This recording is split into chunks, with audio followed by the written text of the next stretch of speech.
Recording. Wait, before you press record, I gotta get hair and makeup. Cindy, where's my stylist? Whoa, I'm pretty sure she's gonna be like, I ain't your fucking no, not that Cindy, not Queen of the Universe. No, I just meant it. I thought you meant our friend Cindy. I always say like, I'm like my stylist, hair and makeup. All right, I guess I'm gonna just have to roll like this and that. Sorry, guys. Unfortunately, that's how he looks on a regular basis. So I apologize. What's up, everybody? What's going on? Welcome one and all to another Markell? episode of. Wait, you said Ronnie Markell? Oh wait, I keep forgetting you're part of the show. I'm about to say welcome to another edition of the Ronnie Show. Welcome to another edition of the Ronnie and Markell Show. Absolutely. I'm your boy Markell's Ronnie, and it's Markell, of course, in the building, in my own building, in my little office here. In the building or in the house. In the house, in the actual house. Yeah, this is the Zoom in the house edition. We're in your house right now. Whatever you're doing, hopefully we're in your. I can see. Put some pants on. So yeah, that's us here, which is episode 5 of a Zoom edition of the Ronnie Markell Make a Podcast Show. Damn, and we're gonna jump right into 5 already. We done 5 of these things already. We jumping right back into it. We was gone for a little bit, but we back. Nice. You know, gone for a little bit, but we're back now. Yeah. I don't know the rest of those lyrics, but you know. Yeah, I thought you were gonna get. That's the J Cole song. Anybody knows that song? That's the J Cole. That dude's pretty cool. Yeah, so we got a bunch of stuff that we're gonna bring to you today. At the top of the hour, we're gonna dive deep into the 5-episode review of the Masters of the Universe, the most powerful man in the universe. Well, you know what? Before we get into it, I like that was one part of like the very beginning with the most powerful man in the universe. In my head, I'm like, if He-Man that's a fucking lie. If he's the most powerful man in the universe, then they wouldn't be fighting no villains because this dude would just kill everybody. Not true. I mean, the thing is that if he's the most powerful man in the universe, like those words have a lot of power. If you say, I'm the most powerful man in the universe, yo, if you are, why villains still running around doing stuff, bro? Well, that's the thing. He's also a hero, so he has the flaws of a hero, which is like, I can't just go walk up to, listen, even because you're the most powerful man in the universe, you can't just walk around like the Punisher. Like Skeletor's like, I mean, actually, you could. If He-Man would have broke Skeletor's neck and shoved it up his ass years ago in the 80s on episode 1, we wouldn't be here today. He can't actually do that too, because you know what it is that he is he's the most powerful man in the universe when he has the Sword of Power. That's true. Without the Sword of Power, he's just a jacked up, roided, barbarian that, has an H on his chest because can't forget to, let you know he's He-Man by putting the H on his chest. Because, guess what, Superman? That H stands for hope, not the S. Put on your chest right, okay? It's the H on his chest. It should stand for hope, but it stands for He-Man. Stands for He-Man. That's right. But at the top of the hour, we're going to dive deep into the Kevin Smith version of the Masters of the Universe. This particular story, Revelations, which at the same time, we'll jump into it. And yes, some of the fans out there were so downtrodden for it, but we'll talk more about why that's the case. Before we jump into all of that bullshit, we're going to dive into something a little bit new for ourselves, which is if you checked out our Instagram within the last 24 hours, you'll see that, you know what, look around us. Like, this is our house. We're bringing you in our home. All of this geekdom shit that surrounds us, some of it's free, some of it's, stuff that we purchased. Yeah, it's not like props that we bought to put up. This is our actual stuff. It's our actual stuff. So we do have new stuff that comes in, and going forward, if you guys like it, you can make comments, and if you want to send things in, you certainly can, and we'll bring it up here on the show. If it's something custom you made, or just a new cool toy that you want to send me, like that, that new NECA Gargoyles toy, I could use one. Yeah, if you want to send us a couple of the Blacklight Ghost Riders Funko, I wouldn't be mad at you. Easy there, cowboy. We'll send him the Ghost. like Ghost Panther from the Black Panther, crossover. I don't want no damn Ghost right now. Let me stop. I'll take. Hey, look, I'm grateful. I'll take whatever you would like to give us, and we can review it for you or whatever. Look at that. We're not even showing the stuff we have yet, and we're already asking for handouts. Give me your shit. Come on, put it in my hands. But with that said, I'll let you go first, man. I know you have a few things that you want to share with the class. Go on. All right, I got my first one, which kind of goes with what you were just saying, which is oh man, I literally just found this a couple of days ago. It's the Walmart exclusive Soup Nazi. Oh my god, I can't believe I always find a Walmart exclusive when I'm not looking for it. Whenever I go to the Walmart store looking for it, never find anything. Went to Walmart to buy chicken fingers. Just happened to go in the aisle and they have one Soup Nazi set with an extra large t-shirt, and he's got the little cup of soup. I don't know if you can even see that because it might be a glare or whatever. But it's from Seinfeld season 7. If you ever seen the show, season 7, I forget which episode, but it's within season 7. But it's an episode where Jerry has to choose between his girlfriend at the time, Elaine, or getting a cup of soup from the Soup Nazi, which everybody in town knows is a really good cup of soup. And Elaine says something. She says something sarcastic to the Soup Nazi, and she winds up with no soup. And Jerry basically pretends like he doesn't know her, so he can get a cup of soup. I can believe that. That sounds plausible to Seinfeld. Wow, that's I wasn't expecting that one. That was definitely one that I did not know that you were going to reveal. I just got that one. I got, me, I got a shit ton of pops. But I just literally just got that one, I want to say like 2 or 3 days ago. Well, on my list of new little toys that I have brought into here, I'll slow roll it into the camera. Ooh, that's AEW. But who could it actually be? It might be the Braun Strowman. Case. Oh, it could be Braun Strowman. Could be CM Punk. Could it be Daniel Bryan? No, it's none other than Cody. It's just Cody. It's Cody. Hey. Oh, so that's a cool one. That's pretty cool when it comes with two different heads. This is Series 4. This is Series 4, good guys. Matt Hardy is actually the one that's kind of the hardest one to find.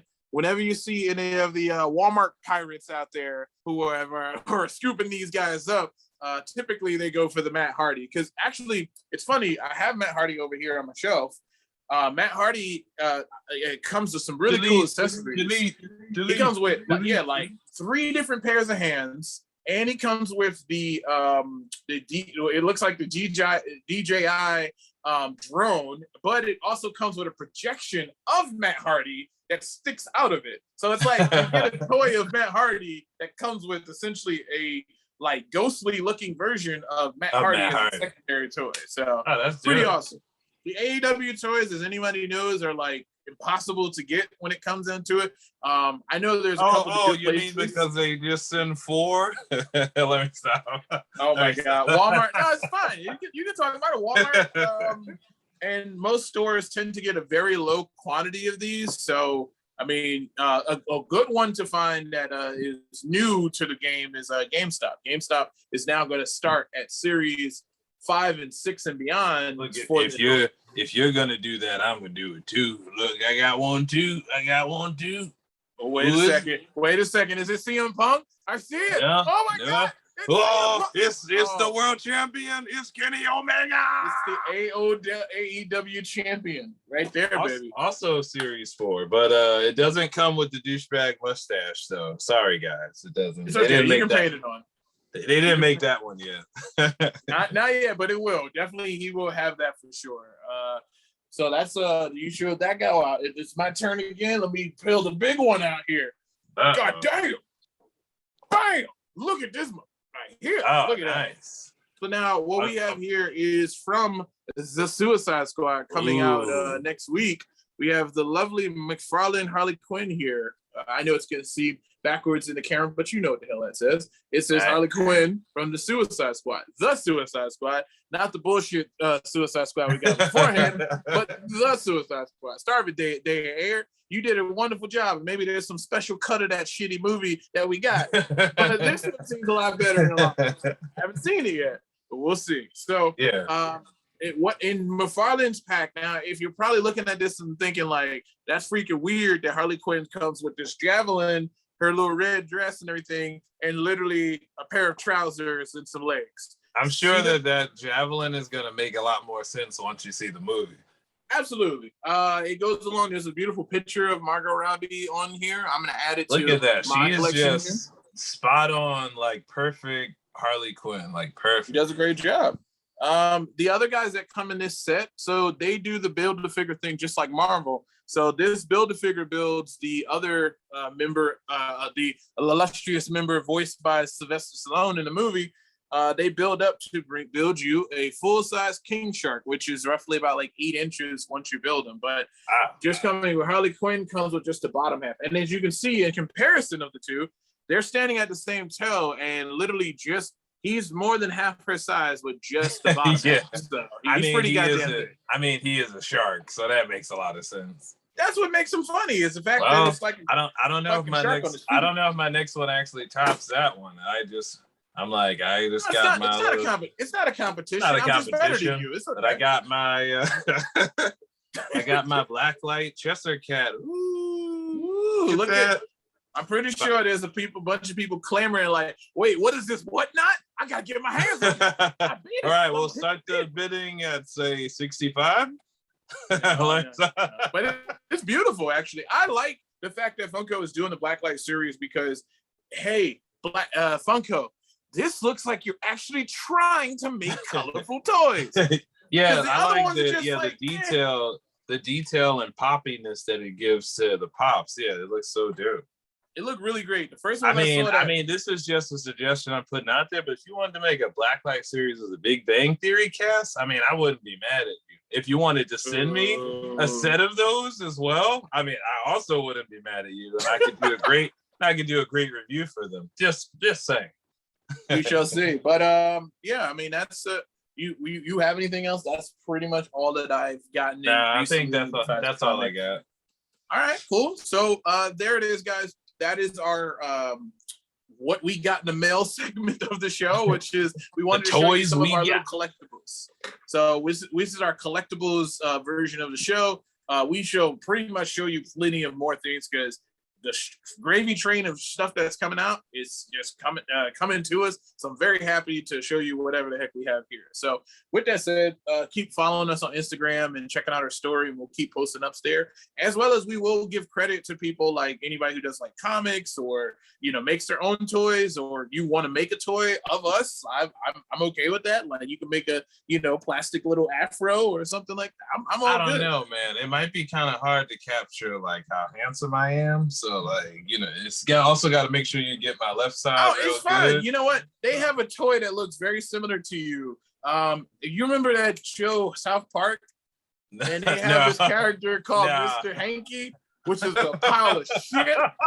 That's how you start making the toy. Wow. That's how you start making. What was it? Howdy ho! Howdy ho! Look at that. You already got the voice down pat. You're already halfway there. Oh, wow. Okay. You know what? I'm also say that's racist because I'm brown. So that's discrimination. What? We're both brown. That doesn't make any sense. Yeah, I'm going to take your race card and tear it up, sir. That's discrimination. But with that said, we're going to move right on. Since we were talking about AEW and we were showing off the fancy toys that they have, and they're just doing the Lord's work when it comes to the wrestling industry and giving you real pro wrestling and not, wrestling entertainment. Look at that. Oh, look at that. That's perfect. Oh, you got the GOAT man himself.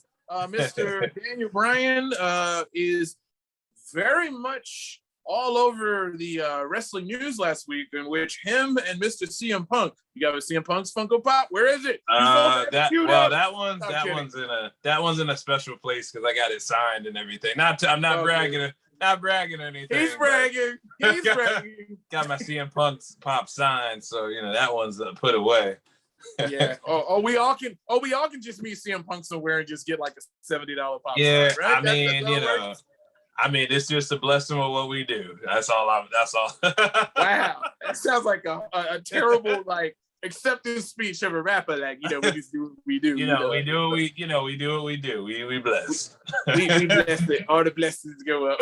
Yeah, the blessings they go up. Yeah, they go up, and then you know what? When they go up, when they can't go up no more, they got to come down. So it's up. So they come down. Or they just stay up. They stay up. I mean, I'm all the way up.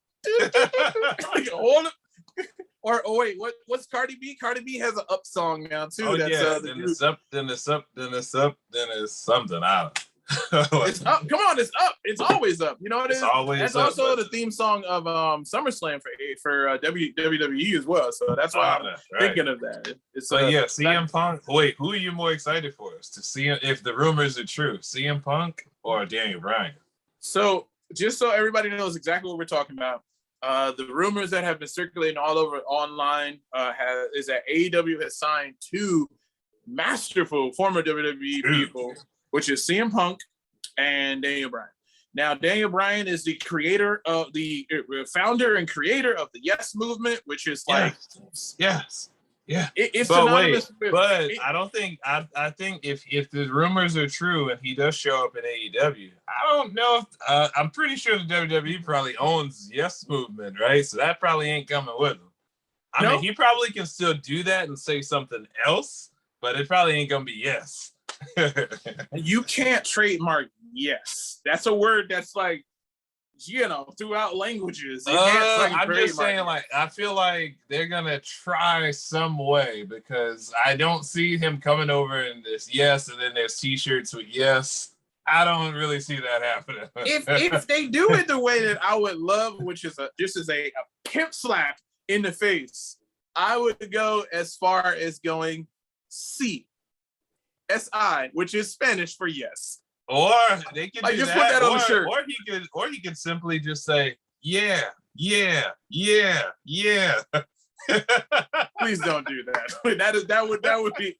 Listen, the reason I don't think WWE is gonna fuck with it is only because they know that their fans watch AEW. You can't. You if you're a wrestling fan, you probably watch AEW. I mean, everything transcends, because Ric Flair.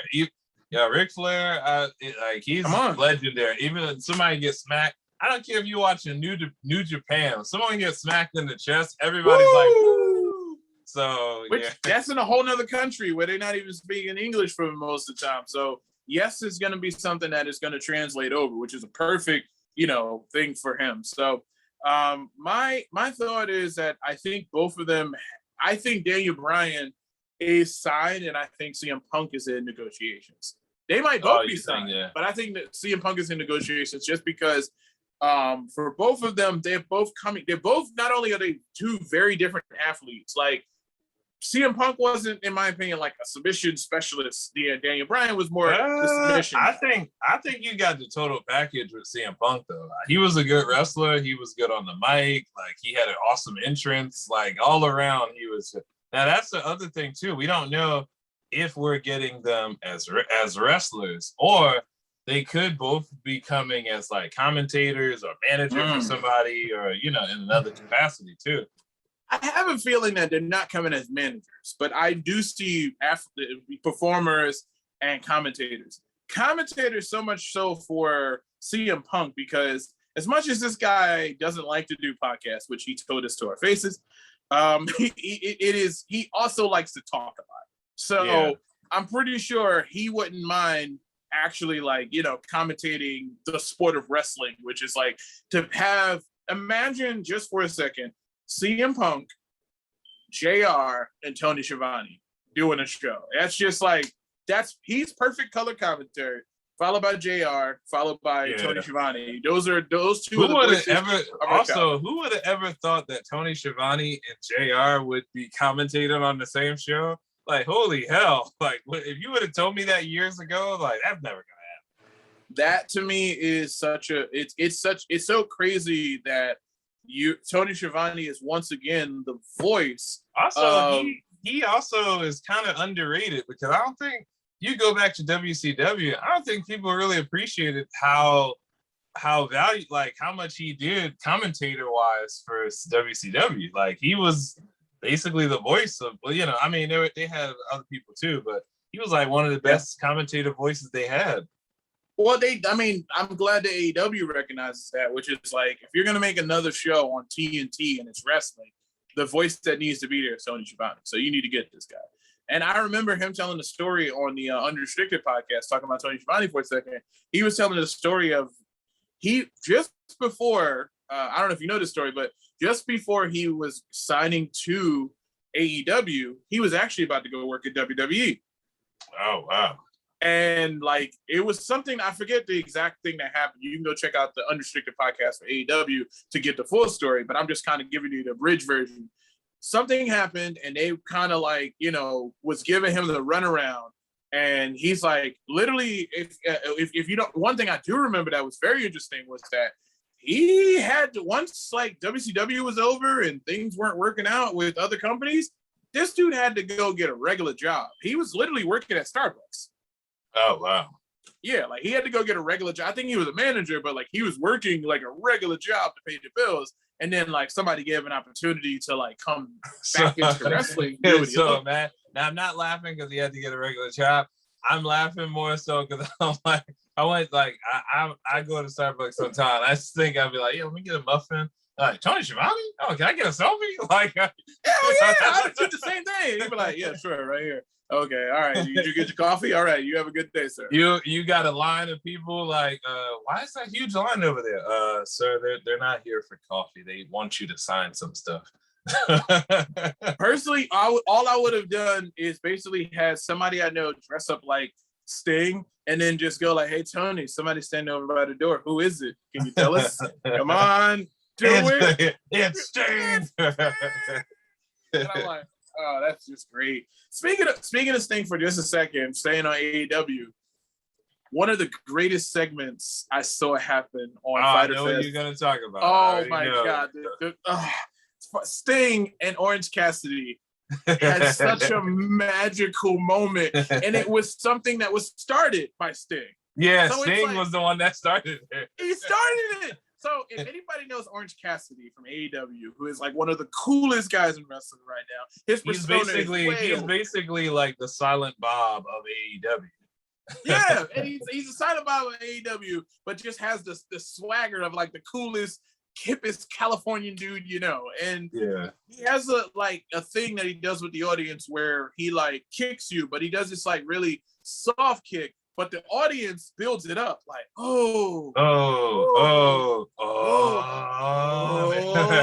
backs up and then comes and kicks you. And it's like, they treat it like it's so devastating, even though it's like, it's not really hurting you. And which, you know what, is meta. And this is just me pushing my glasses in there. It is meta because when you think about Orange Cassidy doing that, it so reminds me of Daniel Bryan with the yes kicks, because you kick, then back up. Oh, so and that's like, and now we might have it. We might have Daniel Bryan there. If they do that with Orange Cassidy and Daniel Bryan in the ring, oh my God, I'm dead. I'll be like, I'm dead. I'm dead. It's, you know what it is? Is like, it just feels, again, not to try to beat one over in order to talk down about another. We're wrestling fans and we're, podcast journalists. I still have a lot of love for WWE. We're in a very abusive relationship because I feel like as bad as the storylines are sometimes, I still tune in just about every week. Even if I have it on in the background, I'll be like, you know what? I ain't gonna watch this week. And then I'm like, I'll look at Jill and I'll be like, what time is it? You put USA on. You just have it in the background. I mean, and she'll be like, I thought you say you weren't watching this week. I'm just gonna listen to it, girl. I'm just gonna listen to it. But use my ears. Yeah. I'm not gonna. I'm gonna just listen to it. Which is true. And to be honest, you can clearly see now that we have, at the moment, before Rampage starts, AEW Rampage, which is going to be their Friday night show, what's cool is that you can literally do a nice little comparison based on Monday, Wednesdays, Fridays is when major wrestling comes on. Like AEW is Wednesday, WWE is Monday and Friday. So you got wrestling comes on almost every freaking day. You know what? Scratch that. Wrestling is on every day of the week. You know why? Because when you don't watch the live shows, you can go on the stream. You can go on the WWE Network and look up any fucking thing. You can go on TNT, watch the reruns of AEW. Like, man, like, oh my God, I wish we had all this. It's time to be alive. Kids. When we were kids, I wish we had all this. So like, I was just like, we weren't ready. That's what it is. We weren't ready. Now we're older and we can truly appreciate it. We can literally go like, oh man, you know what? Let me sit down and like, I haven't done it in a while, but let me sit down and watch like The Rock versus Stone Cold at WrestleMania. Let me also, I know I know like an old man, but the kids of this generation do not know how hard it was for us because you had to watch. If you did not watch Monday Night Raw on Monday, you no YouTube, baby. You wasn't going to see that. What happened till the following Monday? There wasn't any like, oh, I'll just watch the replay. But until cable invented, what was it? The thing where you could record. I forgot. DVR. Yeah, before they invented that, you were just asked out. No, I mean you still have VHSs if you had somebody set it up for you. Like you could do that. Yeah. I'm pretty sure there's somebody right now that might have heard that who's like 19 years old, like, boo hoo, I'm just fucking old. I had it hard. It's like, you know, they're like, yeah, it's fine. We have all the stuff that we have now because you guys suffered so that we could thrive. Like that's essentially what it is now. It's like, you know, hey, we have all this stuff. Wait, what's the problem right now? There's too much content. Now it's a matter of like, you go on Netflix. Yeah, it's like it's hard to keep, and then they have, was it Dynamite, Rampage, WWE, SmackDown. Oh, they got Dark as well. They got Dark. They got Talk. What was it, Raw Talk? Like, there's so much content. It's like, all right, you know what? I can't even keep up with all this. You talking to your friends, and they're like, "Did you watch Raw Talk 2.0?" Like, wait, what's that? That's a new show that they have on YouTube that comes on after the talk of the talk of the. You're like, yo, I can't. I don't even know what. I think it comes on Saturdays, but I know on Hulu this main event. I ain't never watched it before in my life, but I don't think I never really was a big fan of 205 Live either. It could be something about Hulu, which, you know, I have no problem with Hulu, but I think the only Marvel property that I have not watched that's new for like 2021 is the MODOK series. I haven't watched that because it's like I watched the first episode. I like that, but you know who would blow the roof off if he popped up in AEW? I know it wouldn't happen, but if the lights went out and it wasn't Aleister Black and they cut back on and it was boom. Nah, baby. Nah. Boom. I'd be like, you know for a fact that paycheck would have to have a lot of zeros. An incredible amount of zeros. Because I know, like, at least for the last ride, and like just the way those two, Vince McMahon and Undertaker work together and how loyal he is to him, I know with that loyalty comes a ridiculously large bank account. I'm pretty sure. Yeah, that's true. He's well off. Like, I mean, you know, if he ever gets a chance to watch this, I mean, you know, Sting versus Undertaker. I mean, you know, that's not a match anybody would want to see. You think anybody would want to see Sting versus? Not now. I would. Yeah, I would take that shit. I would take it now. I would pay cash for that pay-per-view. I'm sorry. If the whole pay-per-view was just that one match, I would pay. The only way that I could take it, and I say it this way, the only way I could take it now in this time frame is if it's one of those cinematic matches. I really can't. Because you can watch. I want an old school wrestling match. I don't want that cinema. But you got what you're not realizing is that you got two guys with replacement hips. That's what you got right now. Well, that's what I'm saying. Well, throw a crutch to one and go at it. I'm not watching no guys burst into dust. Like, that shit is like, it's gonna be a point where somebody might have a heart attack in the ring. Like, they just hit each other and just explode into dust. So now you're like, well, who won? Oh, well, it looks like if you slow it down, Undertaker. I mean, that's probably what's going to end up happening with Goldberg. They keep bringing him back. One day he's going to be like, "You're next," and he's going to spear somebody and just explode into a pile of dust. So wait, before we move forward, let me just say, Daniel Bryan, CM Punk, excited for whatever role, if it's true for them to come back.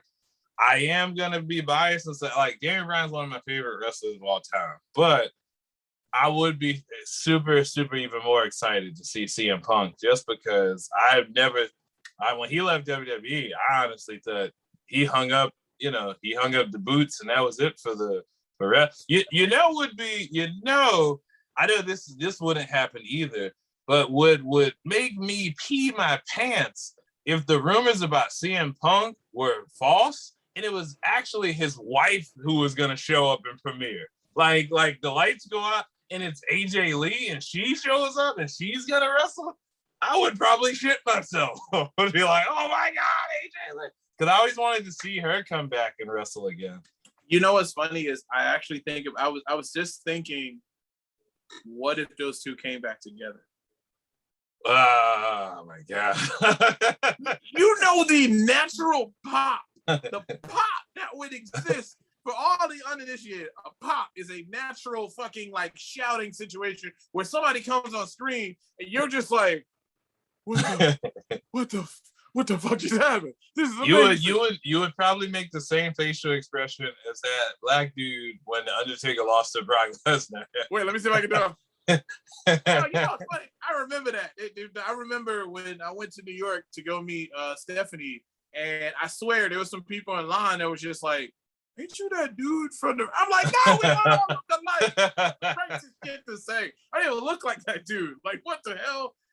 Then I'm pretty sure somebody's gonna probably put up a picture and be looking like, "Yeah, he kind of looks like him." Like, yeah, they'll be like, "That was him. He just didn't want to say it." He didn't want to say it. Yeah, that would be, because I only think about that because sometimes we get so fixated like CM Punk. You might often forget that his wife was also a huge star and she was also in WWE. So, and I know and I feel I always, you still give credit to AJ Lee because I feel like without AJ Lee, she was also a big, pushing the women forward. I feel like she was a big contributor to that too, besides just the Bellas and Paige. Yeah, AJ Lee would be great, but if that would be one of those surprise situations where it's like, man, Britt Baker is on this roll, and it's like nobody can, and then AJ Lee music hit, and everybody's sitting there like, oh, we about to have AJ Lee and Britt Baker matches. Like, what the hell just happened? Like, but you know what's funny is that what it all boils down to is that I think that the last time I came close to having that kind of natural pop in WWE was when Edge showed up at Royal Rumble. Yeah, I would agree. That was the last time I had big goosebumps. Besides John Cena just coming back, because when he came back, I gotta admit, I got goosebumps too because I did not expect a little bit. Yeah, I didn't know this guy was coming back. Like, I thought eventually he'd come back and wrestle again. I didn't know I was thinking more like 2024 or something like Unfortunately, that. I read a lot of the rumor mills, so I keep my ears to the ground. So that's unfortunately, that's what for Edge and Cena, those two were sort of ruined for me because like I was paying attention to a lot of the news, and even when the rumor sometimes got kids, a lot of times those rumors are correct. Like, I know you can't read everything on the internet. Stop reading so many rumors, man. Just read like 2% and then cut it off. I need it. I just go like, there's the rumors. Look at that. I go, I got the rumors. It's in me. But AEW, holla at your boy. If you want to bring him in, bring him in. And please don't shave off the beard because I don't want Daniel Bryan to show up and he ain't got, and I'm like, beard's weird, yelling at the mic like he ain't got no. Yo, like, come on. That dude looked like a predator when he don't have a goddamn beard. Keep the beard. Let's keep everything intact. Give them some new dope music. CM Punk, like I know the WWE does not own the rights to the Cult of Personality because that's a little song. So if he comes back, he can have the same music. And give me that, and I will watch as urine runs down my leg when he comes out to the ring. Because like if these rumors turn out to be true, you realize now AEW is probably trying to figure out, all right, damn, fans know. So they're probably trying to figure out when to bring them because but to make what's gonna happen. It's gonna happen when you least expect it. Like we had freaking they just did that recently with Malachi Black or Aleister Black. Freaking Andrew. You got Arn Anderson talking about his son, and then all of a sudden lights go out and it popped. I popped him that too, like, oh, what's this dude doing? And even when that happened, for 2 seconds, I thought it was the Undertaker. For 2 seconds, I was like, yo, who else has like who comes out when the lights go pitch black? I was like, the Undertaker? What would you have done? How hard would you have laughed if those lights would have came back on and it would have been Bray Wyatt? I'm gonna tell you something. This yellow stuff in this cup is like apple juice. I'm gonna tell you, if Undertaker came out this would be urine because it would be running down my leg because it's like, oh my God. Even at his age, I just would see him somewhere else and I would just be like, what just happened? Like, I would be like completely flabbergasted because it's just like he's that guy that you don't see going somewhere else. Like, that's true. WW's like, look at Sting. Sting was like mainly WCW to their end. Like he was there, like I believe the last episode. Like he was like the last dude. He was like the first dude there, last dude out the building. That dude was one of the violinists on the Titanic when the WCW was going down. Like, it's been fun, guys.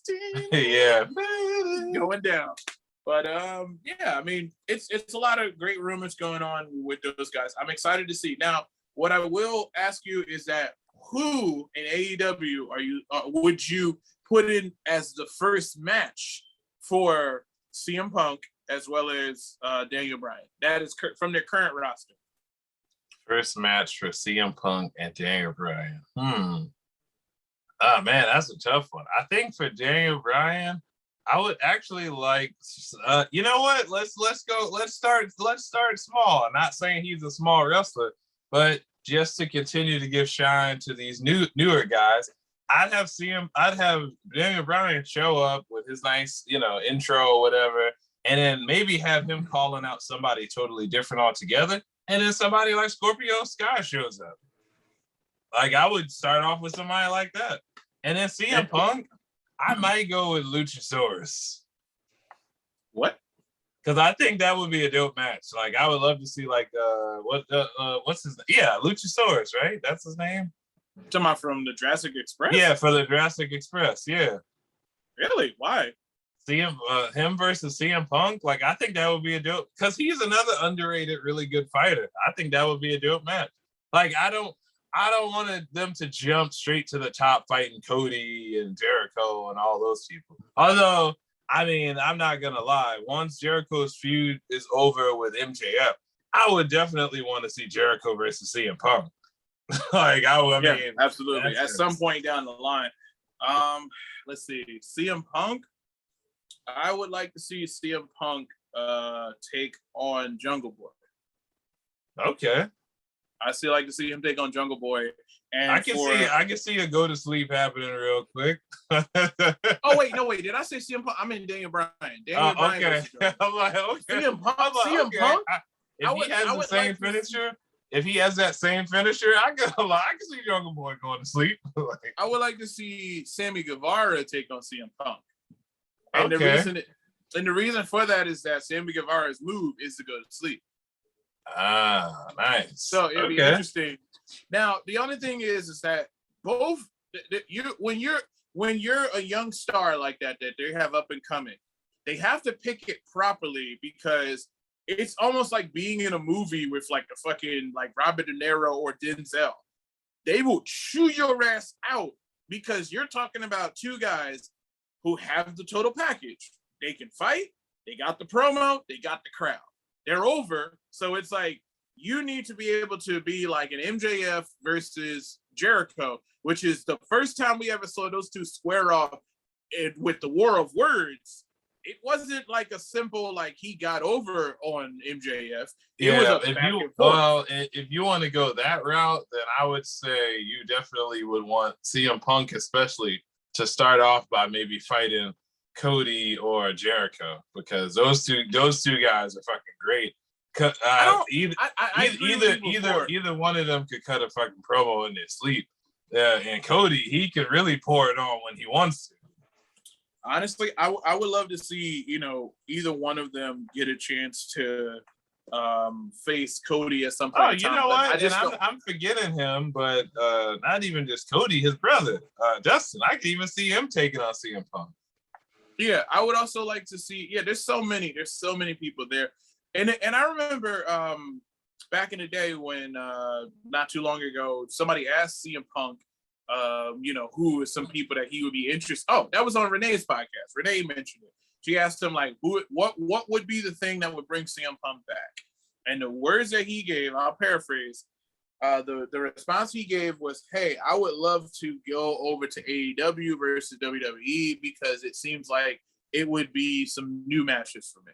Like me going to WWE with the current product that they have, I don't really see, too many matches that interest me.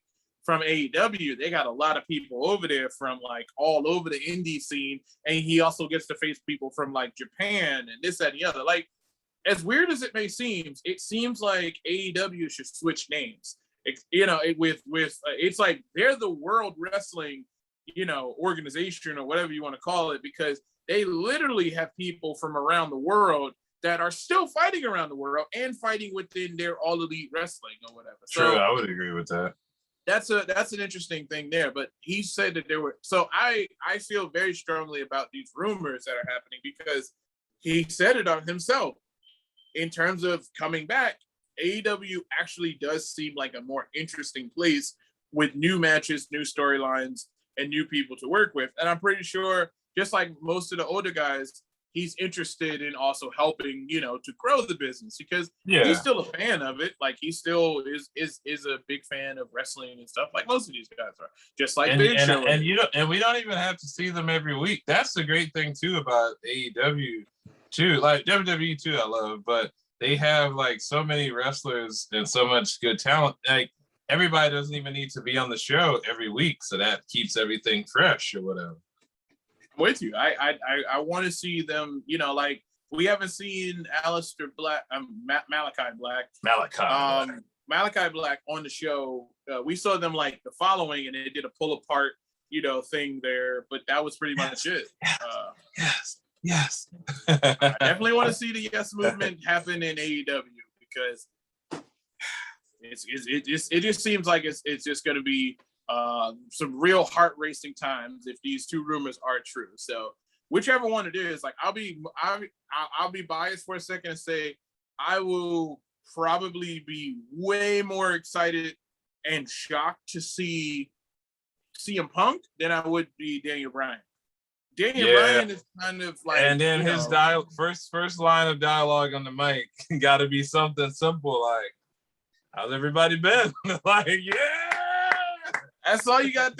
Like, it's not one of those things where you got to cut. Like, the only person that, in my opinion, came over and straight up said some shit to Vince McMahon was Miro. That was the only dude that came on it. Like, Brody Lee got said it, but not directly. But you know what he meant. Yeah, that's what Brody Lee did. Miro was like, "I want you to take that brass string and shove it up your ass." Like, okay. So he's just like, bridge completely burned. I am not fucking with you guys anymore. Like, you wasted my time. I wouldn't say the bridge is completely burned because WWE they mend fences sometimes. What's really amazing too, just thinking about it as I bring up Miro before we move on to our Masters of the Universe review of the first 5 episodes of the series. just thinking about the fact that there are so many people that have been released that the clock is ticking, tick-tock, on their actual non-compete clause. Like Braun Strowman's non-compete clause is the clock is going on that. CJ, aka Lana, her clock is ticking, and we have a pretty strong probably feeling. Also the Iconics. They probably have. Yeah, their clock is ticking as well. But like I said, they have. When I listen to Renee's podcast with them, they have a different scenario going on, which AEW might be able to help them with. Hopefully, they do. I mean, they need problems like that they have. You can solve that very quickly with money. So not too hard. Money and time.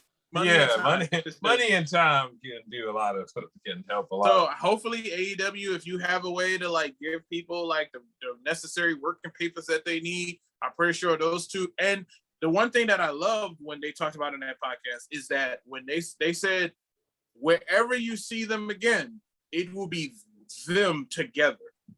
They're not looking for, they know that like they got let go together. They're going to other places together. Well, they're also best friends in real life, so they would probably most likely want to go to the same place together. And I feel like even if they weren't a tag team, they would just like to be at the same job, probably.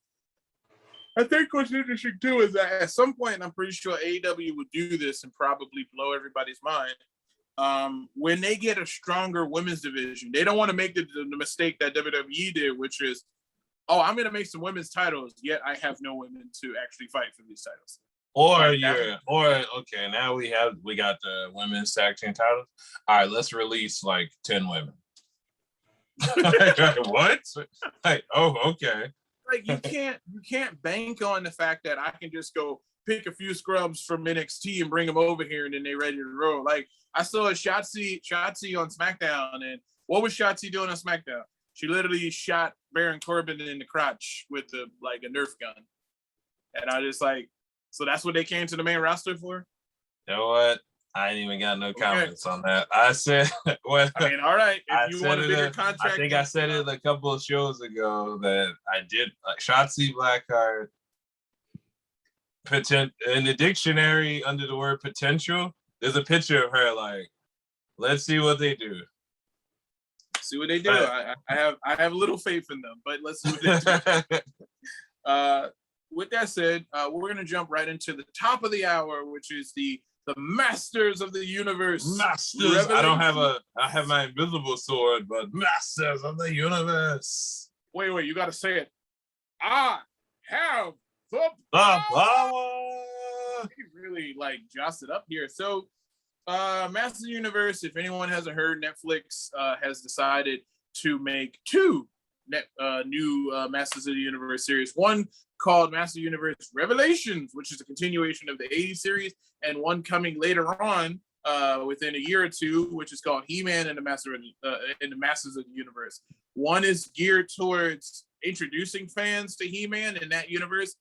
This particular series is a continuation and another adventure into the realm of the Masters of the Universe, which is why it's called Masters. Or so it may seem. So the synopsis of this series was very simple, which was something happens and Teela discovers that Adam is actually He-Man, which for all of the series of the 80s, she didn't know. She's the only one that was in the dark. Spoilers. Well, actually, there's a shit ton of revelations in the show. So good kudos to Kevin Smith and everybody else involved with the storylines, because not only do we get Teela finding out Wait, hold on. Before you say that, let me just give a clear indication here. We are about to spoil the complete 5 episodes. Yeah, we're gonna spoil it. Then you want to pause it. Just pause.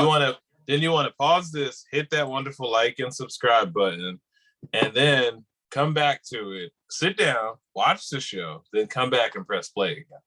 There you go. That's the perfect recipe for being able to be along in the conversation. If you're the kind of person that doesn't care about being spoilers, please continue. So welcome back. If you are actually unpaused now and have decided to say, you know what, now let me go see what those two black guys are talking.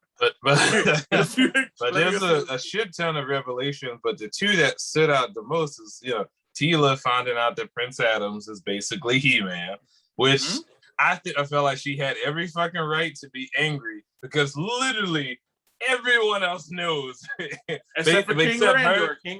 Except her and the dad. I think literally the King Randor and Tila are the only two motherfuckers left in the dark. Like, what the fuck? And then this guy was so angry that he fucking banished Man-at-Arms and was like, yo, if I see your face, get out of my house. If I see you again, your ass is dead. Like, oh shit.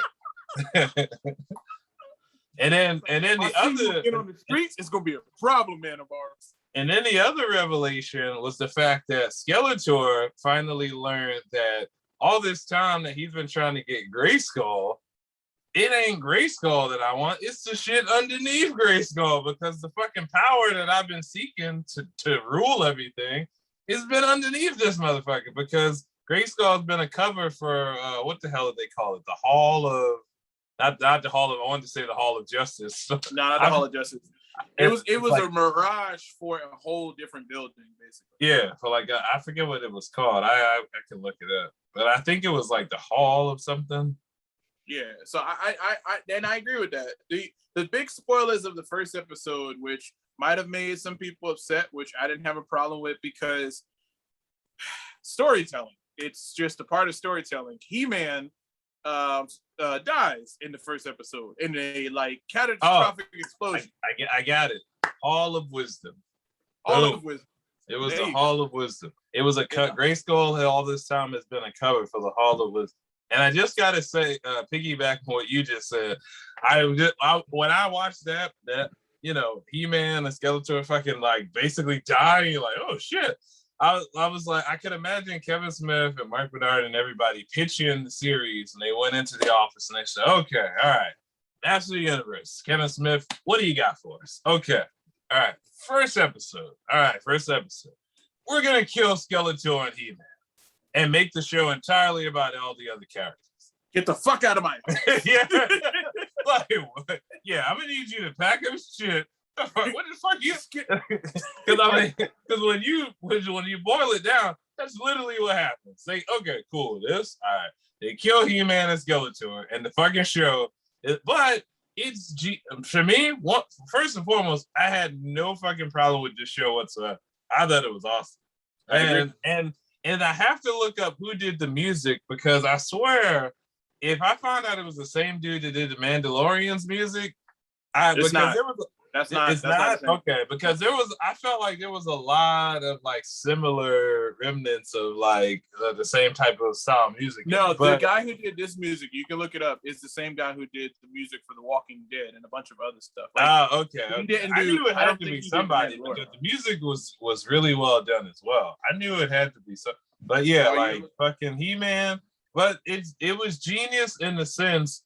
If you've ever watched the original He-Man series, I said to myself, do the other characters really get to shine as much as they've done in this show? How much did we learn about the fuck? Yo, we got to, first and foremost, also another revelation, we got to see fucking Evelyn without the helmet.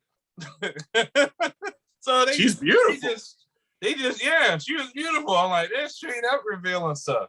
They had the moments with Orko spilling his life about his family and not really feeling, everybody else. There was so many, the spotlight was taken off He-Man and Skeletor I feel like to put further character development in all these other characters that you know and love from the He-Man universe. Orko, Man-at-Arms, There wasn't a whole lot of character development with Man-at-Arms, but I feel like that's because he was kind of a character that was already established from the old show. But I thought Man-at-Arms was badass anyway in this new version.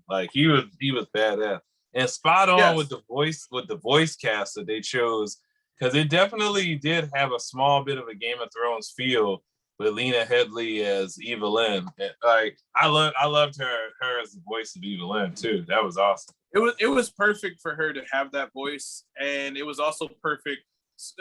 Fast forwarding, but we'll go back when that moment when Skeletor reappears, and she literally says the perfect line, which like, I was starting to like you, kids, and like left them. I'm like, oh, that's beautiful. She instantly like, hey, her bony man, who you can kind of see, like she's said it multiple times. Skeletor, even in his like evilness, means something to her because she mentioned when the most they kind of have the same Harley Quinn Joker type of relationship if you think about it. Kind of, but I'm not sure if it's intimate. I'm not sure, but she seemed like she even mentioned it when as an imposter, she hired Teela in the second episode along with Andrea to go off on and find something for the poison chalice. Which that shit, if you've ever watched the TV show or seen the original movie, that shit was predictable. So I was like, yo, that's Evelyn. Yeah, you're looking at her like that's Evelyn right there. She even got the same voice. And they go off, and it's like every beat that they did in the show to bring other people into the other characters into the show was not for the sake of just having them there.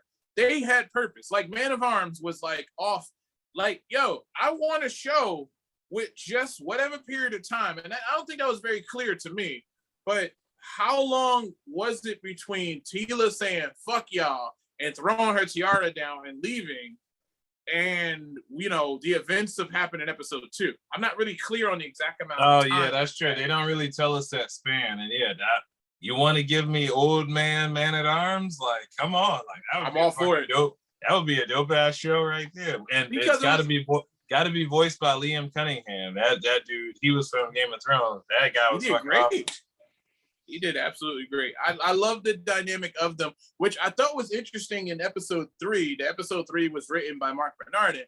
And if you notice within that episode is so cool for the simple fact that it has the strongest amount of like relationship between like father and daughter kind of thing. And I know that that's something that's important to both Kevin and Mark Bernardin. Yeah. So for him to like sort of write that in there, that was a great thing.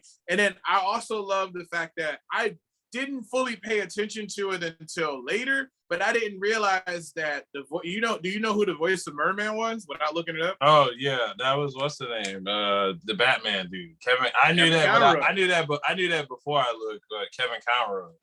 Yeah, Kevin Conroy, and I just thought it was funny because Andrea said the little funny line like something fishy about that guy. Come on, we were all thinking it, right? It's like a funny pun, like, and it's nice because like how much time has gone by, because when you see the flashback with him, he's got both eyes, and then you see him again later on, and he's got one eye and a bunch of scars on him. So there's like the scars and stuff tell a story of other time. And I got one other one too that they subtly hinted at, but they didn't really go into it.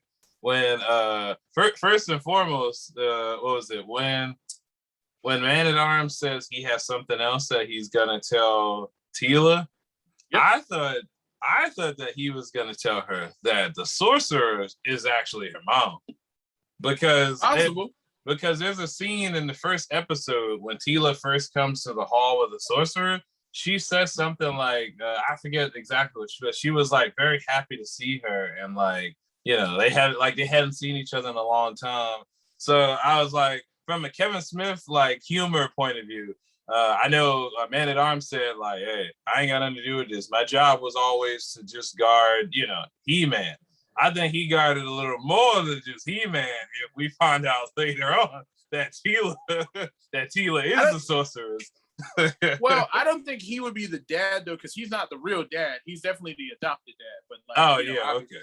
I don't know what the relationship is. Hey, or we find out that actually I am your biological father, and I was tapping the sorceress. So you can clearly that was the first hint of her saying, like, I forgot exactly the word she said, but she mentioned something like, it's great to like see you or whatever, and like that was like a strange line that you go, that was something to her more than just Yeah, that was a strange line. So yeah, when he was like, "There's something else I have to tell you," and the Evil End's like, "We don't have time for this. We need to." That's what I was like. All right, I have to save that for. I wanted his dialogue to be like, "Guess I got to save that for season 2."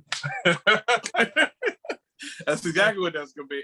I think also, if you notice, she had her Bruce when she was fighting Scareglow, which was an amazing animation. Like for Scareglow, that was awesome. Oh, and that was Tony Todd. That was Tony Todd. I was like, I got all type of Candyman vibes with that voice. I was like, oh, like I love the voice for Scareglow. It was nice that they. Oh, somebody. I want to throw this in there real quick. Kevin Smith made a mistake, and sorry, Kevin, but like I got to throw it on here. You already got it on YouTube, so I'm gonna go ahead and throw it out here. Breaking news: somebody that's gonna be in season 2 is Method Man. Oh, nice. Yeah, I'm thinking to myself, all right, so we already know that the Allstate guy was the other hero. Oh my God! I'm like, he was like, I was waiting for him to sell somebody insurance. Y'all need some attorney insurance? All he had to do was say you're in good hands, and I'd be like, ah! Like it wasn't, for watching all 5 episodes, I was in denial that Skeletor or He-Man were dead until that episode when we got to meet. What the fuck is his name? I forgot what his name was. What the hell was his name? Oh, Haysbert. Wait, which one? No, no, that's the actual actor's name, Dennis Haysbert. But the guy, the Allstate guy, what was his He-Man's name? Hero. Oh, Hero. Okay. Like yeah. when we got him, I was like, oh, okay. He's the one from the comic book that you were like, eh. Yeah, I was like, okay, all right. That's what I was telling you. But yeah, it wasn't until we met him that I was like, oh shit. Oh wait, He-Man really is dead. Like when he gave that confirmation, like we're dead. When Prince Adams was like, can I go back or whatever, and he was like, kid, we're dead. I was like, oh shit, they really is dead. They really did die. So I want to correct that. Skeletor did not die. Oh yeah, Skeletor technically didn't die because he put his essence in that staff that Evil End was carrying. He's evil and a sorcerer, so he knows a little thing or two about being able to oh shit, sit there, conjure a spell, like put myself over here. You know what else was also a revelation, a shocking revelation, but also meta and connects with fucking Loki. This is crazy how shit. The fact that I was thinking too, like, one thing we learned in Loki with Master Universe, but one thing we learned during the Loki series was that, basically Loki failed every time he tried to go up against, the heroes.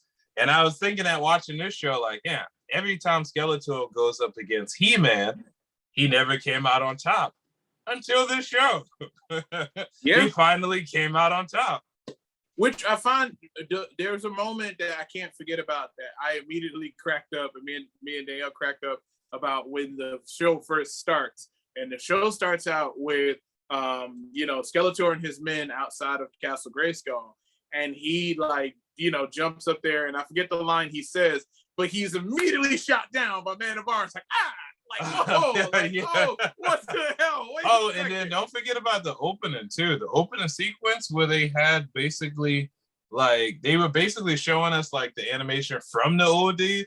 That whole they had me hook, line, and sinker from that opening sequence. I was the original artist. I forget the name his name it escapes me right now, but that is also the guy who did the original packaging and original comics. Like they added motion graphics to that, and yes, I agree with that. Was beautiful. I was like, oh my god, so then my question is what?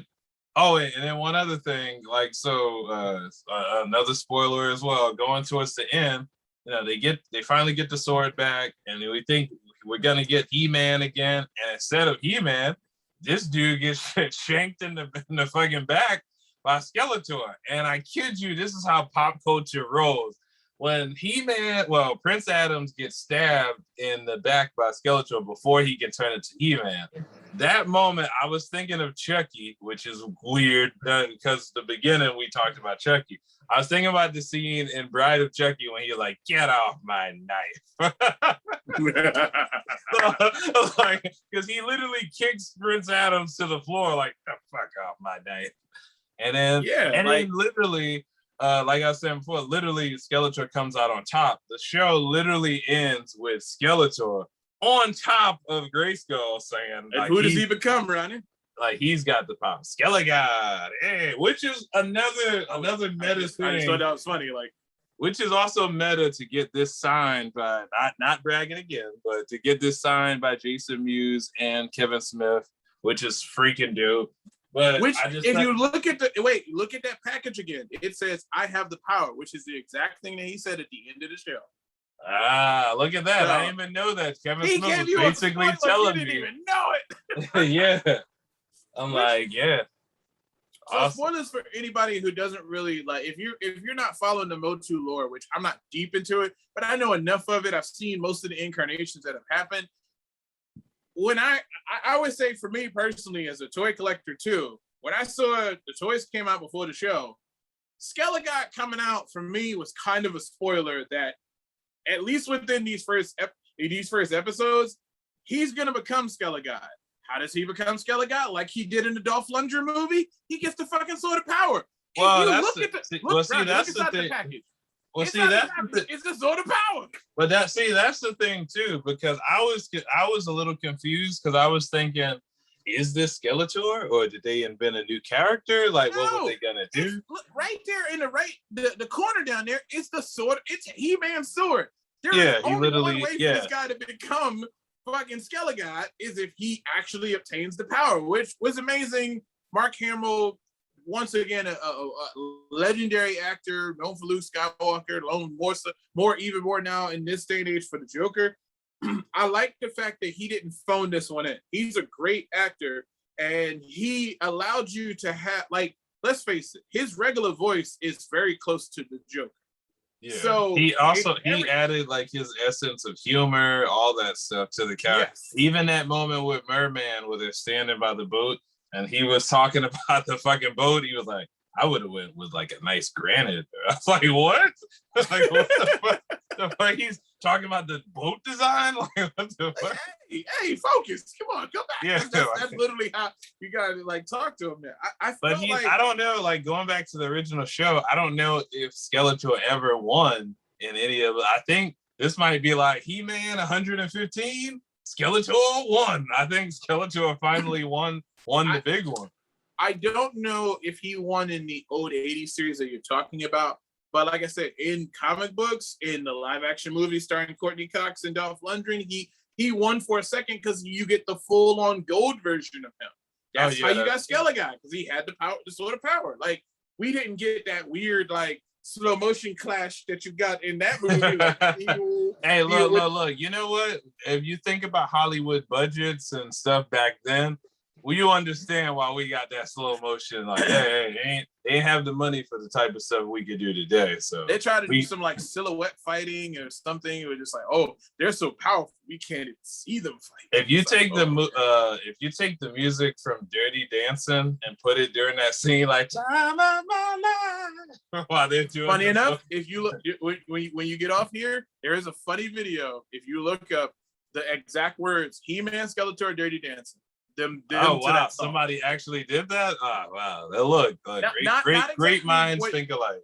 Not exactly what you're talking about. It's weird because I forget what it's from. I think it's from. It's a weird commercial because it's like promoting like a supermarket or something. But it's literally Skeletor is sitting at the bar, and He-Man walks in looking like straight out the cartoon, like muscle-bound guy walking in a loincloth, and he sees Skeletor sitting over at the bar. And the song comes on, and then they do this like romantic, Dirty Dancing dance. I didn't finish it because I was just like, I'm good. like, it's just a little I think I know what you're talking about. I think I might have seen that one before. It's a funny little parody, but Sarah Michelle, we can't leave out Sarah Michelle Gellar too as Sela. Sarah Michelle Gellar kicked ass, and Tila's character was dope as shit. Like I can't wait to see her again in season 2. I will say that I enjoyed her character growth. She was a little bit annoying because I was just kind of like, "Hey, Tila, come back! Is it not the time for you to have this moment? Like He-Man just died. Like as we're about to come. Yo, He-Man died, and Tila was like, "You know what? Fuck this. I'm out. Take it easy." Drop the tiara. I don't want this anymore. Like she sashayed away. I'm like, okay, fine. You know what? If that's what you want to do. What the deleted scene that what we didn't see was Tila going to bars, getting wasted, taking random guys home from the bar. Wow. We didn't get to see all that. Like that the new haircut that was all swiveled off to the side. I was like, oh, I love it. I'm enjoying this. But again, I the other thing that I absolutely... I loved it. Andra too. Andra was dope too. The technology chick. That was Andrea was good. She's also spoilers for like what I think is there. I think that Tila is related to the sorcerer. And Andrea, I believe, is a granddaughter of that other guy, the Allstate guy. I think she's a great grand. Oh, but she doesn't know it yet. Yeah, I don't. So I think she has more power than she knows. We have to talk about two people that were smaller characters in this particular series, but definitely one of them was like a true, heart of a show. Orko. Orko. Spoilers, dies in the 4th episode. I say with quotation marks, dies. Orko died so they could get away from Skellige. Dun dun dun. Sure, that's Scareglow, but that's what I meant. Scareglow. So they could get away from Scareglow. Wait, if you say his name 3 times in the mirror, does he appear? I don't know, but I'm not trying it. Tony Todd! But I don't know. I don't know, but I ain't trying it. He has the other one speaking about the show, but also going to the reason for the show for real, which is basically to sell toys.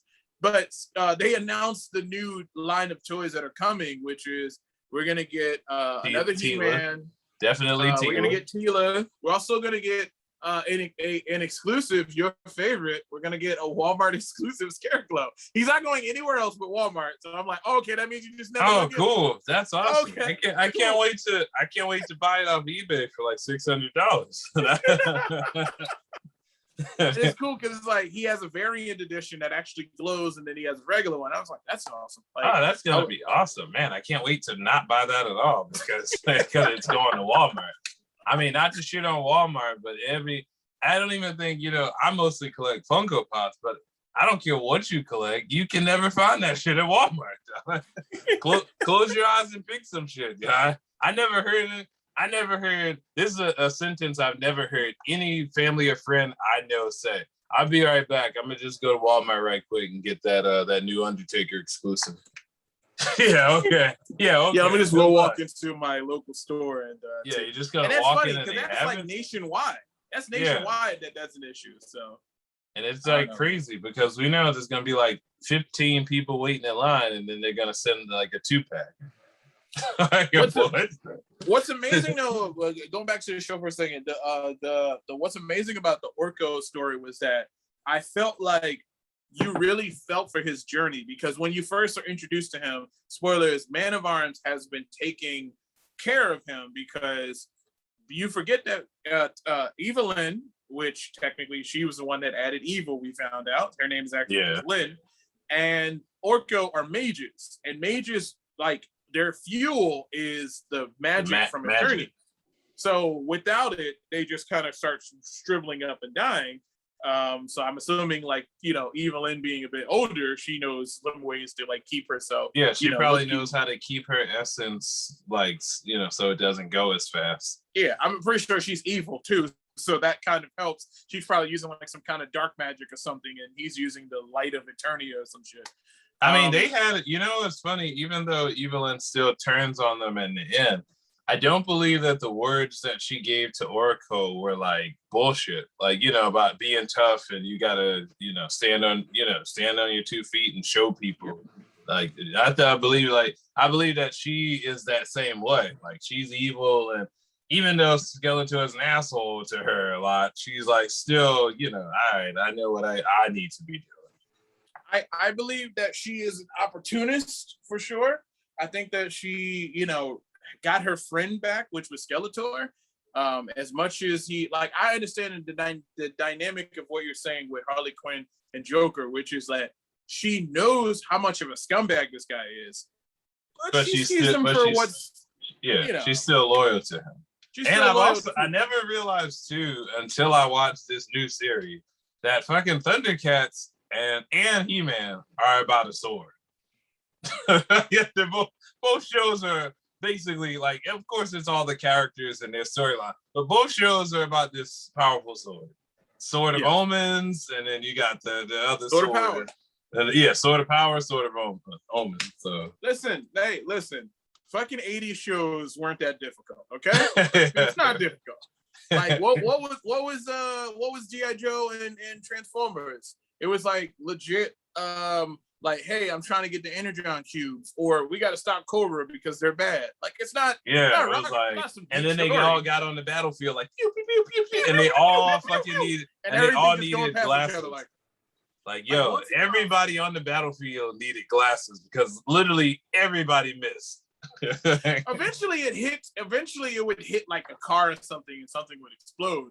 But that could be a moment where everybody stops and goes, "Whoa, what the fuck? That's dangerous. That could have hit me." Like even in the Transformers, you see them shooting at the Decepticons shooting at them. Nobody hit nobody.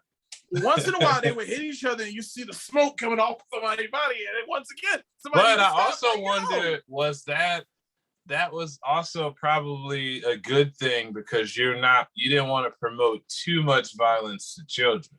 So if you just have them shooting back and forth and nobody actually gets hit, then technically it's okay. No, I'm gonna tell you the real truth. That's called an animation trick, which is I don't want to sit here and animate 20 people on the battlefield get shot.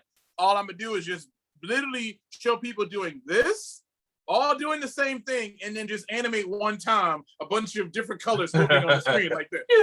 That's the animation technology they had at that point in time. So that's more so, I think, why you got a lot of that stuff. But now, what was some of the things online of why people didn't like? I'm confused why people didn't like. Were you just looking for 100% a story about He-Man? Because if you're looking for a story 100% just about He-Man and Skeletor, then my suggestion is to watch the 1983 television show, or the 2002 series, or the newer ones they made along with it. Because if you watch those, they're all about just He-Man and Skeletor. But this show tried to give a face and some screen time to the other characters, which I thought, oh, this is brilliant because, like, we got to learn a lot more about these other characters. And the only character I did not remember was the Roboto. Roboto, yeah. I did not, which is Justin Long. I thought it was hilarious that he was the voice of Roboto, but I'm like, I did not remember that character from the original series, so I'm like, okay. It was probably later on. It's just like Ninja Turtles. When you see, like, okay, I know Ninja Turtles and I know a few people, and then you start seeing some villains and people show up like, where the hell did you come from? Like, oh, it was later seasons where I kind of stopped watching. That's usually what happens. All right, I guess, like, I grew up and I started going on dates, so I didn't get that far. Sorry, guys. I think just to throw that in there before I get to Cringer. I think that this is my speculation based on Kevin Smith's little slip of the tongue of allowing Method Man to telling us that Method Man actually sat down and did a recording in New York, and he slipped up and said that during his recent podcast of He-Man Beyond that he did. No, it was called He-Man Beyond because Mark Arnold was there. And he did it with Griffin Newman, which is the voice of Orca. Oh, that's right. That was cool. And he, said that. My guess is that Method Man did a recording for Clamp Champ. Clamp Champ was shown in the first episode running on the battlefield with everybody when they were running to go take out the bad guys. He's also one of the other few black people. So Jason Mewes' part was pretty short. Stinker. Maybe we'll see Stinker again, but yeah, Jason Mewes was the voice of Stinker, but he had a very minimal part. Which is fine because Stinker character isn't like this real in-depth thing, but it was very interesting, his dialogue, because if you pay attention to his dialogue, he's basically trying to keep Tila and Andrea. He literally is like telling them, keep your hands off of my collectibles. And I'm like, really? That nerd, just like us, who has collectibles and stuff like I have here and you have behind you, is, Stinkor, who's like trying to protect, from all these things that he's like kind of stole and put together and bought and purchased and all kind of stuff. His little collection he's trying to protect. It's like, that's a cute little meta joke of like, a fanboy, getting, one of his precious items that he might have stole getting taken from him. So it was cool. I'm pretty sure we'll see more Stinkor in the future, but he'll probably will be a throwaway character in that sense.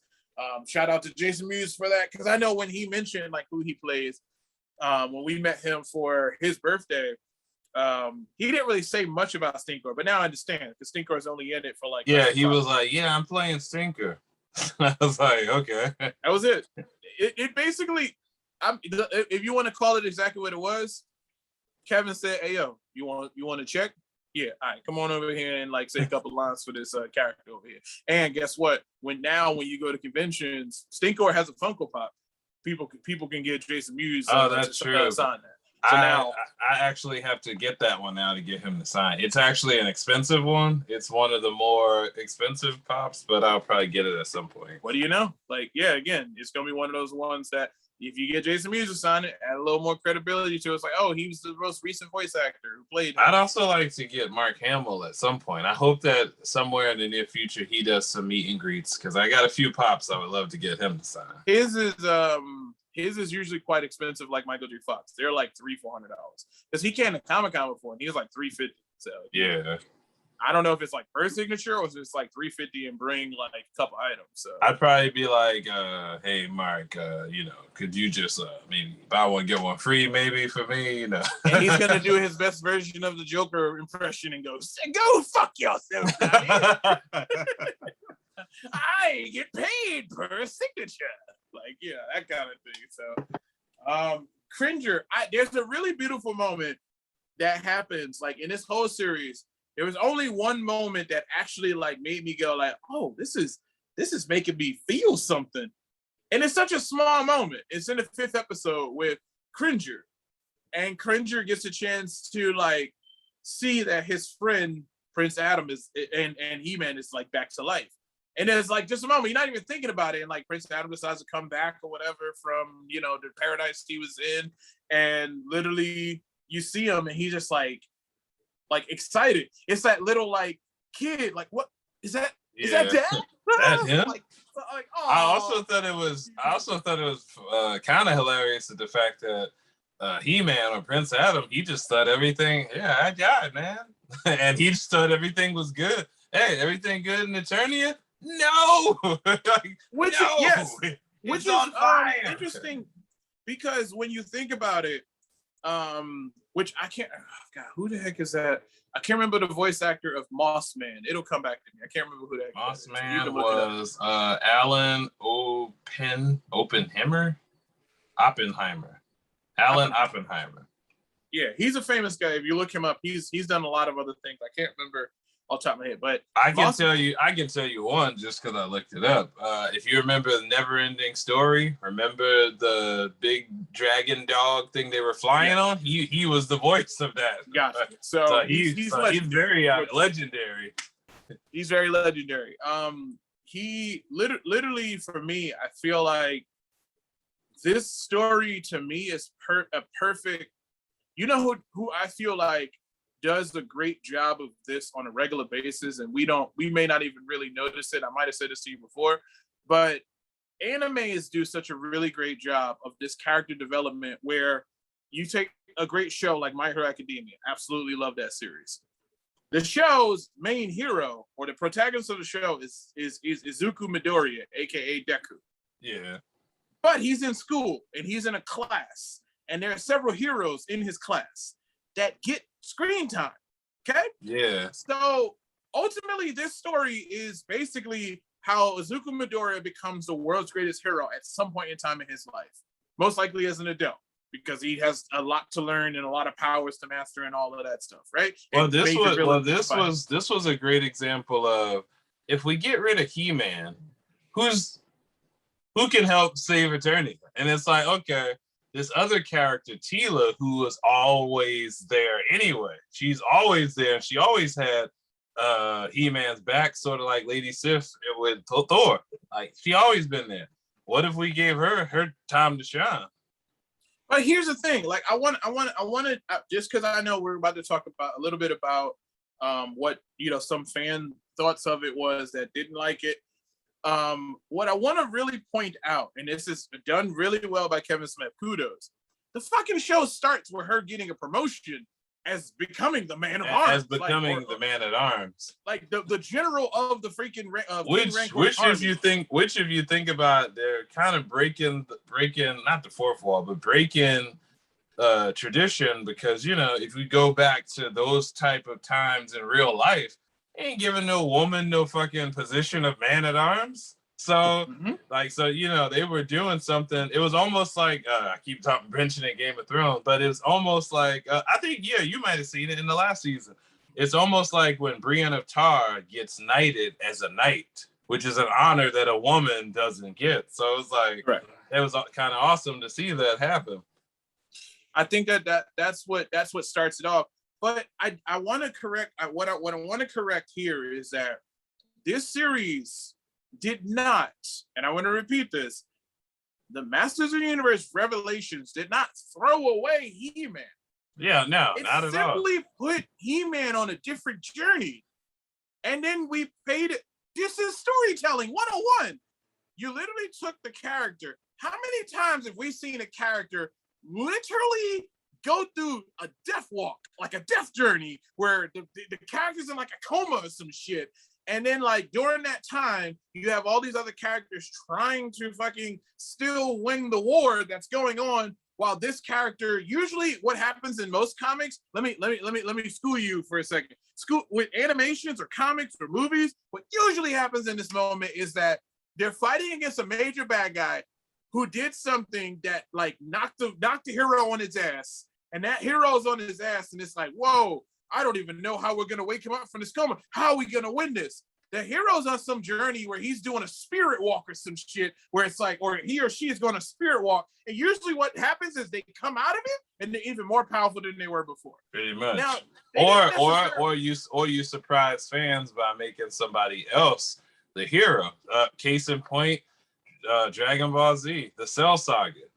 Literally, Goku was strong enough to defeat Cell, but along the lines of, we thought, Goku gun Cell switch, plot twist, Cell tricked Goku, wound up making him kill himself, and then Cell came back, and then who had to be this, and then who wanted to be in the savior? Goku's son, Gohan. Like, didn't see that coming. So character development. Like, it's just again, when you think about, I want to throw this out here. Just because you got to think about it, and if you want to, you can think about it in this context. How many episodes are from the original series, Ronnie? What, of He-Man? Yeah. None of these. No, I said how many episodes are of the original series, not this. How many episodes are in the original 80 series that we grew up with? Oh, I don't freaking know. I would say a couple hundred. It's okay. It's fine. I don't know the exact number. Let's say around about 150 episodes, right? Yeah, let's say 150.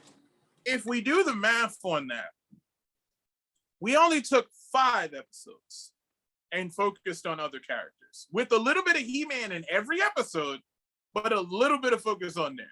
So I'm sorry if you're upset that out of 150 episodes, they decided to take 5 and focus on somebody else. Like, how what do you well, I mean, I would say, okay, it's a double-edged sword, because at one point, okay, yes, give the other characters time to shine, man. Like, they gave us something new. On the other end, I can see hardcore fans, and I can see why hardcore fans will be angry, because the first episode, you killed He-Man, and then in the last episode, you stabbed the shit out of him, and you left us not even knowing whether he's gonna die again, because you don't know that. Like, what, when we come back to season 2, what if Prince Adam dies again? So I can see they're like, what the fuck? Like, I could see hardcore fans in that last episode when he was about to become He-Man again, like, finally, all right, we get back on track with what the fuck?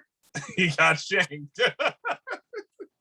So like, I can see that, but I mean, open your mind to some new stuff. We got a lot of great stuff. Like, we got Tila, Man-at-Arms, we got Orko pouring his guts out, we got Evelyn letting her hair down, her talking. She worked with the fucking good guys. She went on a journey with the damn good guys. Got people, come on. All for the sake of, and then it's just the journey. Clearly, Beastman is in love with Evelyn too. By the way, I mean, of course, like, he's there to protect her at any cost. Like, he's her protector. That's why it was just like when Skeletor showed up again. Evelyn was with Skeletor. Well, I guess I'm with Skeletor. He just walks off. Everybody's looking like, yo, you just went on an adventure with us and like saved everybody and put the swords back together. And it's like, yeah, but Skeletor is back, so. So like, yeah, I mean, that was cool though. Take it easy, guys. Like, see you later, Bobby. My name's They should have had her have dialogue, but yeah, but Skeletor got cable, so I'm gonna see y'all later. I'd be like, wait, you know what should have been funny? It should have been like, well, I guess Skeletor got the juice now, huh? Like, yeah. Yeah, right. And then they freeze frame the camera on Skeletor as the credits. Like, what the fuck? Well, actually, that's kind of funny, because we do get the last freeze frame is Skeletor. It's Skeletor saying, he got the power. I got the power now. Which is so great. I like I said, I loved this particular, as somebody who didn't like remember at the age of 35 all of the freaking episodes beforehand.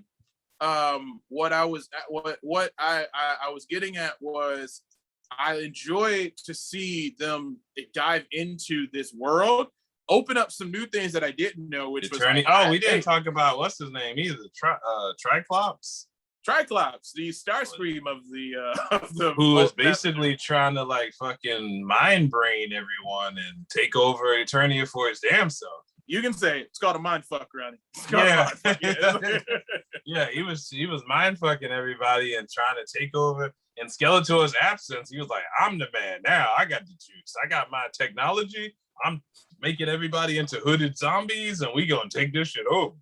Smells like not Skeletor. Smells like Starscream. He's just kind of is one of his henchmen that just kind of stays in the background. Go,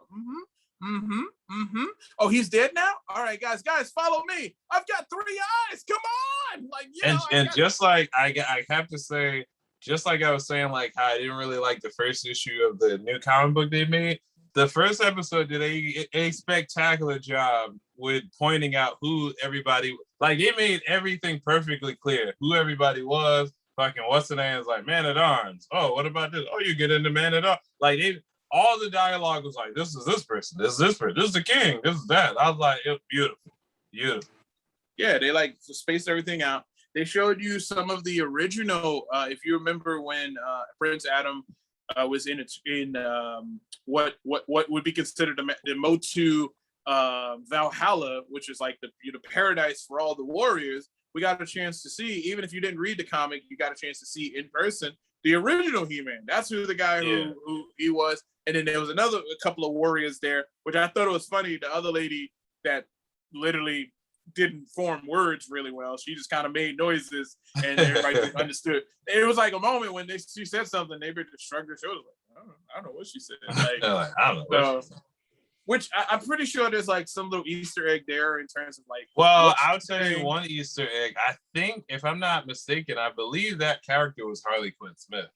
I believe that. I think.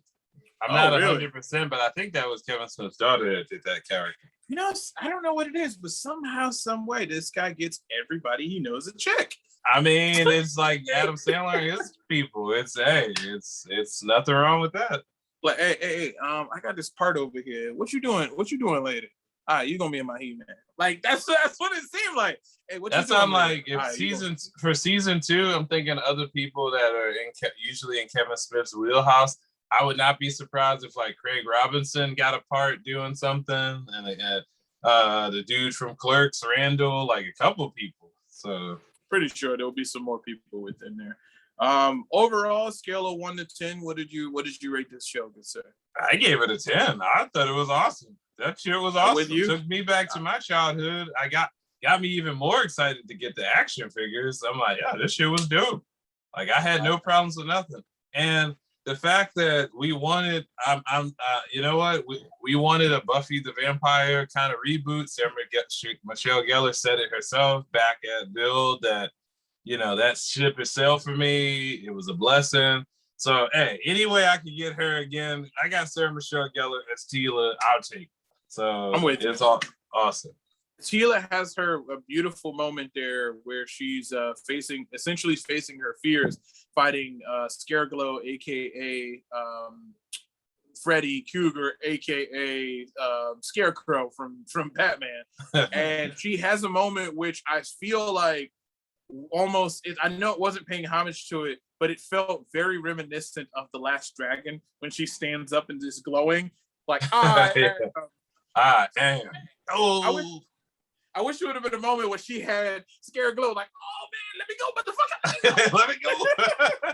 I'm like, yeah, let's do it. Like, that would have been really amazing if that happened. But yeah, it was really nice to see that you allowed the character who was kind of, when you first meet Teela, she's not that relatable, honestly. She's kind of angry and like upset and still holding on to something.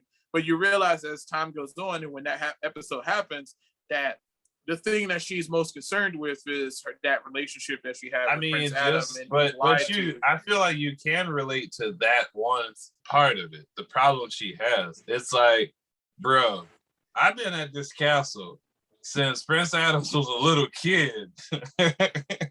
And then not only do I find out there's the giant secret, it's like, oh shoot, Prince Adams is He-Man? Yeah, who else knew about this? Everybody? Or like, except for the king. Like, if you exclude the king, everybody?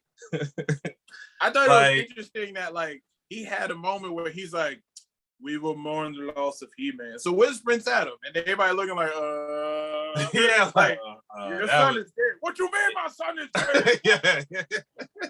It's like, yeah, he was Prince Adam. Did you not know this kid? I think you know what I think it was too? I think it was a combination because he was always a dick to his son too. If you remember in the dialogue earlier when he was like, when he was watching Teela become Man-at-Arms, he's like, take a notice, son. One day maybe you'll do something as great. And I think he even says like, not likely, but you know, maybe you might do something awesome. Which, too. if you think about that, I'm pretty sure that's clever writing. That is what we call foreshadowing.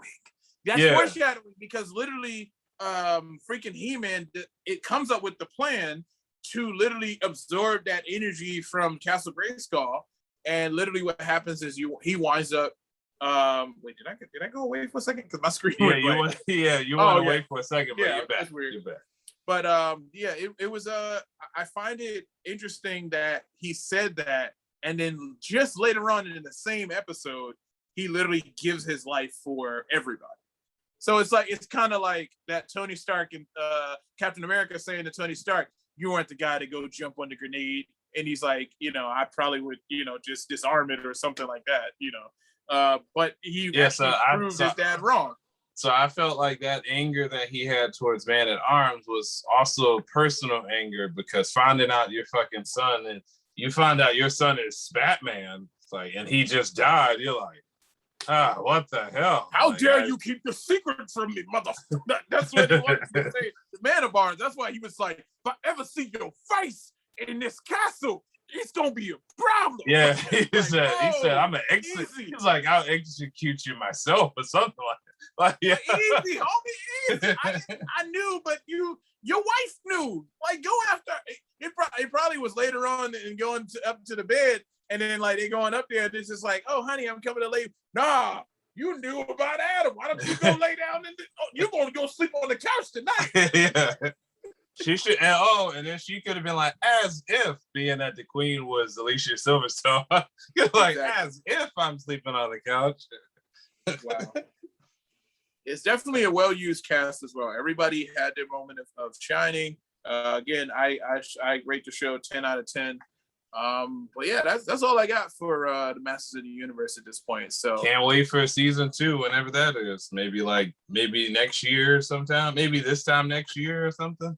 I am going to speculate that it is going to be probably by December, January. Because I'm like, I know Kevin's doing Clerks 3 next, and then whatever else he might be doing. I know he still was promising us Moose Jaws, so he'll probably be doing that and whatever other projects that he has going on. So at some point, kudos to him. You know what's interesting though? I find it funny is that like because he's a Jersey boy, as we speak right now, we're recording the show. Somewhere in the state of New Jersey, Kevin Smith is here right now. Like he's not like you literally could be like going to the store somewhere and just like run into this dude. Just like, oh yeah, you're here. What would I do if Kevin Smith knocked on my door right now and I opened the door and he's like, I apologize greatly for disturbing. My car broke down. I was just wondering if you have any jumper cables because my phone died and I can't call AAA. You're Kevin Smith. Yeah, like my phone died. I can't call AAA. If I could, it's gonna be sad because he'll be like, "Oh God, I knocked on the door of a fanboy." Yeah, right. A fanboy of me, no less. Like I'd be like, "Okay, I can help you with everything that you need to help. Could you just come in for a second, have a seat on the couch?" And I would be in the closet trying to find my other stuff for him to sign. I feel like you'll be telling like if your kid came in there like Daddy, like go in the room. Get away. Get don't talk to her. Don't ruin this for me. You'll be texting Jill like keep Zoe in the room as much as keep her in the bedroom. Don't bring her in there. It's like, what's going on in the living room? You don't need to know. Like, you don't need to know. I'll tell you tomorrow. Jesus. And you be talking like, don't talk so loud. I don't want to let my wife know what's going on. It's just like, man. That would be funny. But yes, definitely. With that said, this has been another wonderful episode. I cannot stress enough how fun it is to sit here and chat with this turd burglar over here and talk about all of this lovely stuff. But with that said, that is going to be the end of episode number 5 of the Zoom edition of the Ronnie. We got 2 million more coming for you. 2 million more. 2 million more. If we're still alive, that's 2 million more episodes. We can still be alive. I mean, we got. You realize there's 365 days in a year. Yeah, we got. That mean we gotta. Hey, we gotta keep the ball rolling. We'll be sitting here as skeletons, and there's just a recording. Like, so what did you think? Like with bugs. Jesus. Well, again, I am Markell, and that guy over there is Ronnie, of course. And this is the Ronnie and Markell Make a Podcast show where we sit here and talk about all things under the nerd umbrella. Nothing is off the table. Once again, signing off.